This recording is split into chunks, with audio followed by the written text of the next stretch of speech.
ஓனருக்கும் டெனண்ட்டுக்கும் இருக்க பிரச்சனையில் குத்திட்டாங்கன்னா அவங்க கம்ப்ளைண்ட் கொண்டு போய் கொடுத்து ஸ்டேஷனில் ஆக்ஷன் எடுக்கலை அப்படின்னும் போது வேணால் நம்ம பேசலாமே தவிர 2 பேருக்கு நடக்கிற வாக்குவாதத்தில் இது நிறைய பேர் புரிஞ்சுக்க மாட்டேங்கிறாங்க.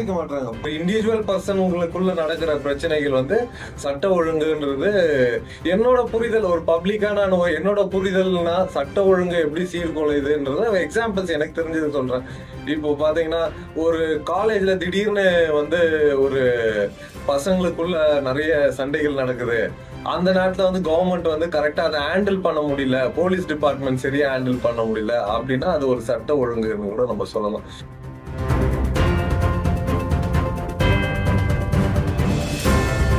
ஏன் ஏடிஎம்கே டைம்லயே பாத்தீங்கன்னா தூத்துக்குடியில நடந்த இன்சிடென்ட் அதை வந்து எந்த அளவுக்கு வந்து ஹேண்டில் பண்ணிருக்கலாம், போலீஸ் டிபார்ட்மெண்ட் ப்ராப்பரா ஹேண்டில் பண்ணிட்டு இருந்தாங்கன்னா அதை வந்து நம்ம வந்து அதனால ஒரு கிளர்ச்சி வருதுன்னா அது சட்ட ஒழுங்குன்னு சொல்லலாம்.